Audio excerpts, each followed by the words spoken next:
Hello, good morning, good evening, and welcome to Bigg World Cinema.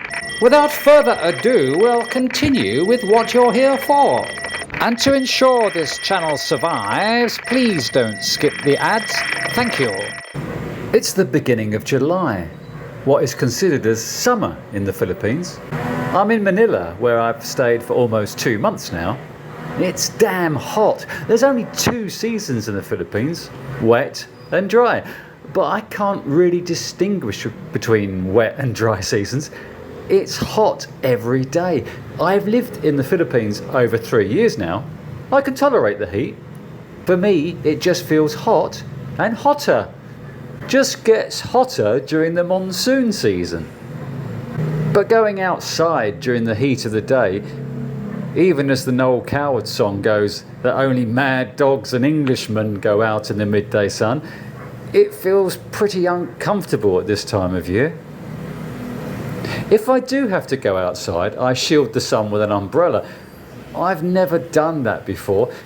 I feel a bit poncy using an umbrella to shield the sun, especially as an Englishman only used to using an umbrella to combat the rain. And although this is meant to be rainy season where it rains more, I feel like it can rain at any time throughout the year anyway. It seldom rains for long. It's unpredictable. Even weather forecasters for that day get it wrong. Can't believe they still have jobs. They get the weather so wrong even at the start of the day.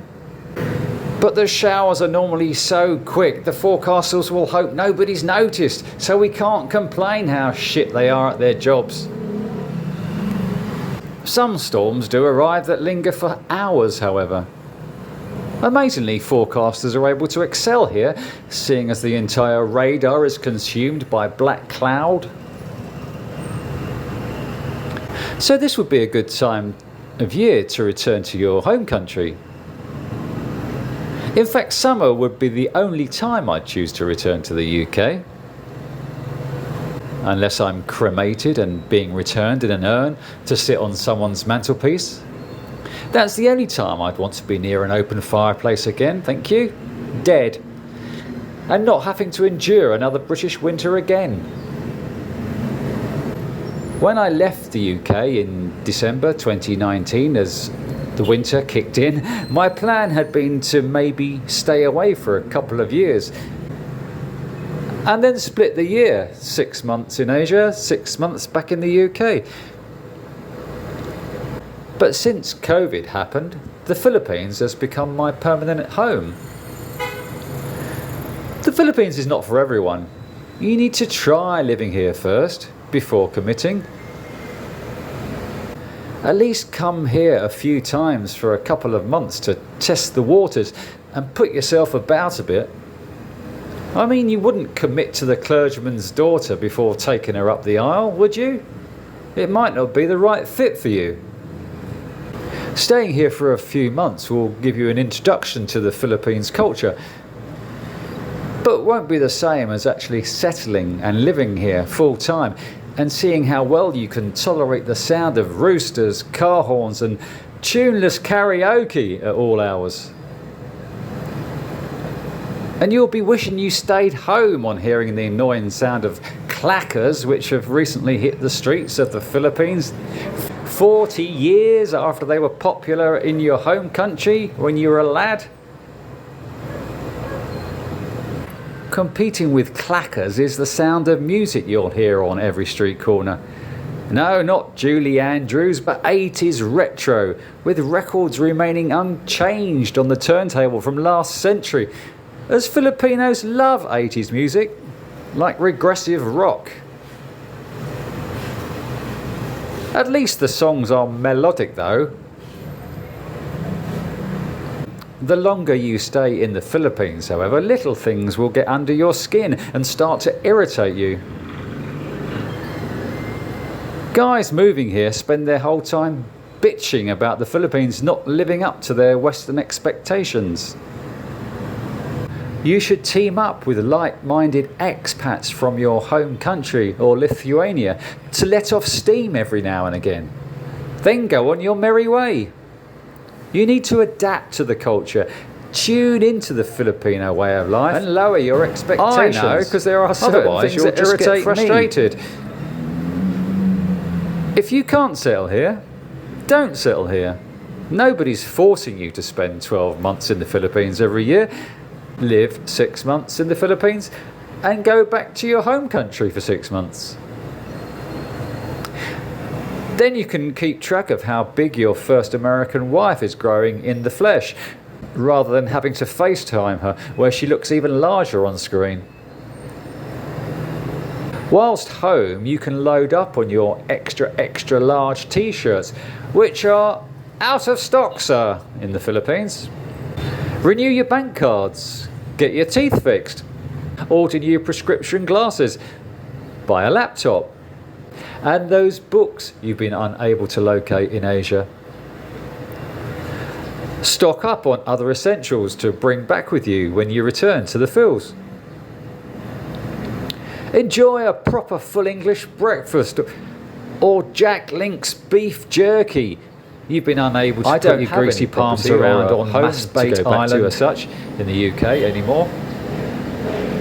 So it's summer now, my favourite season and time of year in the UK, and also a special time as Wimbledon fortnight begins this week. And I'd try to down tools for a fortnight as I'd watch different games on multiple screens. I know I can now follow the coverage whilst in Asia, but being 7 hours ahead is not really that convenient. I've attended Wimbledon on numerous occasions, as our father was quite successful getting tickets in the ballot. My sister and I stood on the centre court and saw the infamous semi-final in 1977 between Bjorn Borg and Vitas Gerulaitis, which the Swede won in the 5th set.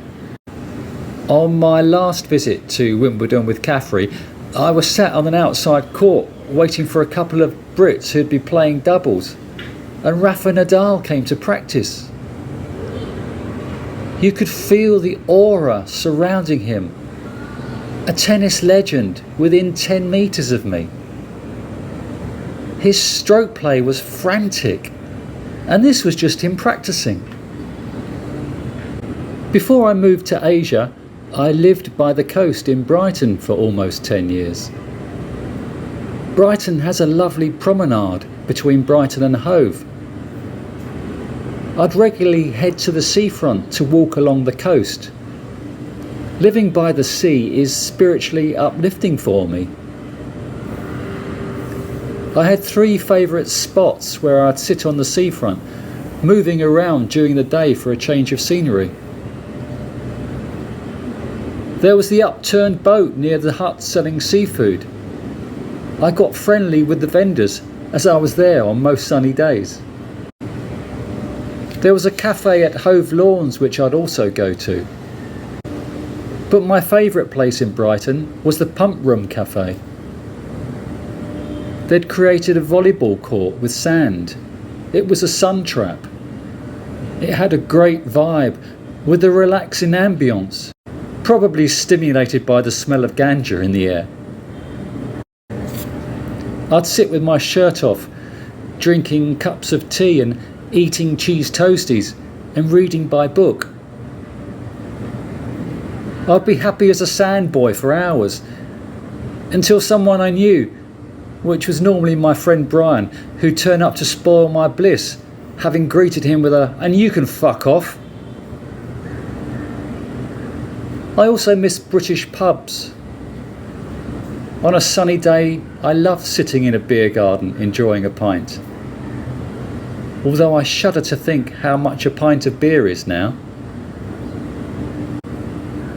There was a great old boozer near my photography studio in Brighton called the Basket Maker's Arms, which was a traditional old pub with a cosy atmosphere. Since the pandemic, pubs in the UK have been closing down at a rate of 400 a year, and the total number of pubs in the UK have dropped to below 40,000.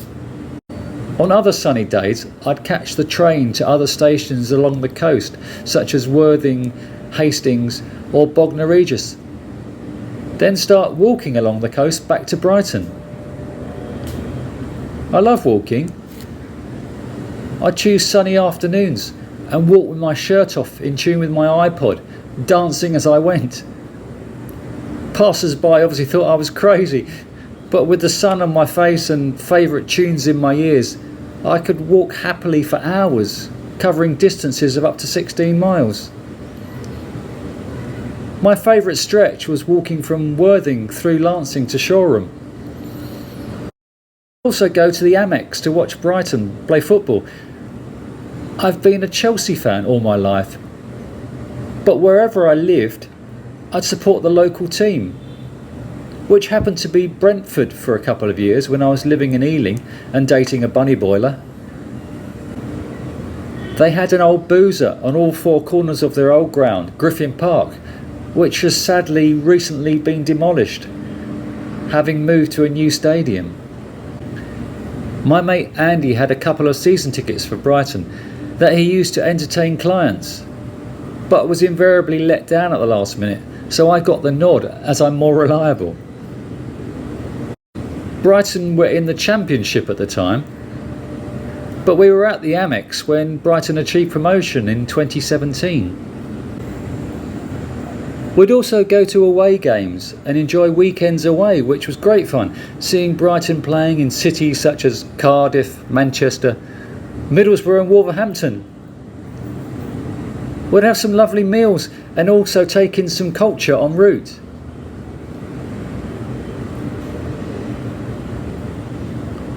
I also missed going to galleries in London. I'd meet Caffrey and we'd go to the Royal Academy summer exhibition, or visit both the Tates or smaller galleries. When I eventually retire, I'd like to paint and create more art. We'd invariably end the day going for a curry, which I also miss. As I do the local library, where I'd be quick to grab the new books on release. But I don't have a home to go back to in the UK anymore. I've always rented, never bought property. When I left Brighton and moved to Asia, I got rid of the majority of my possessions.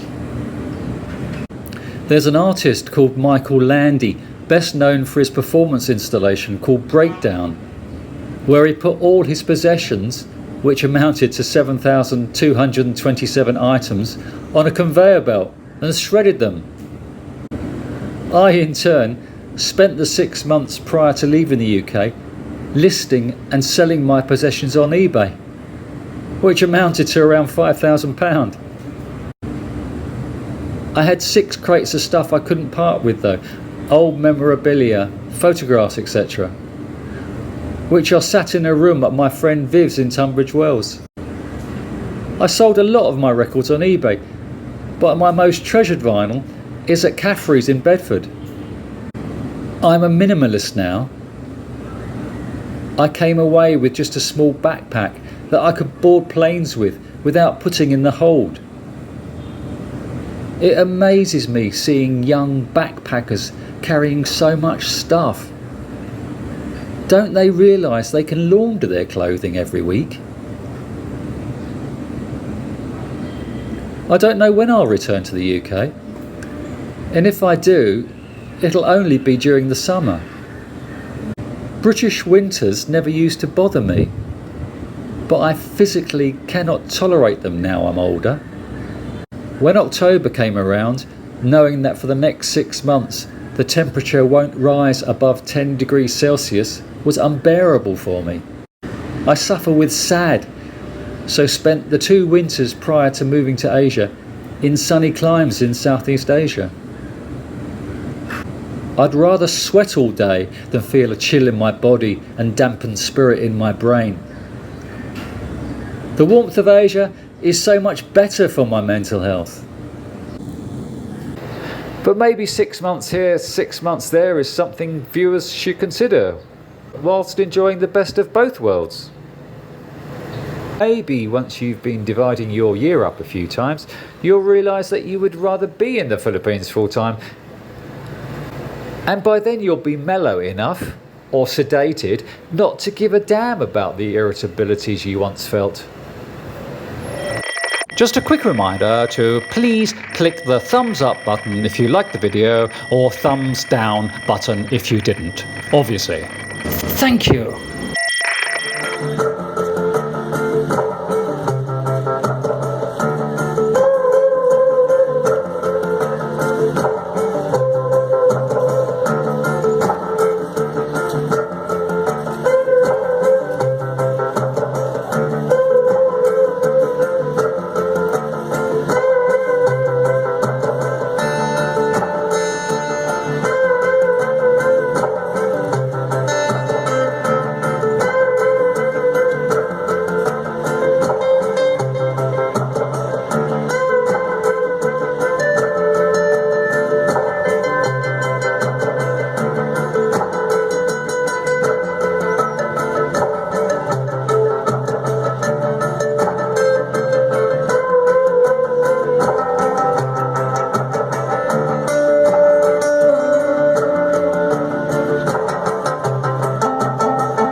here at BWC, Uncle doesn't charge a subscription fee like Auntie does, but buying us a coffee would be much appreciated. Thank you.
If you liked the video, please could you like, share and subscribe. And don't forget to ding the notification bell to see my videos before your friends. See you in the next video. Take care everyone.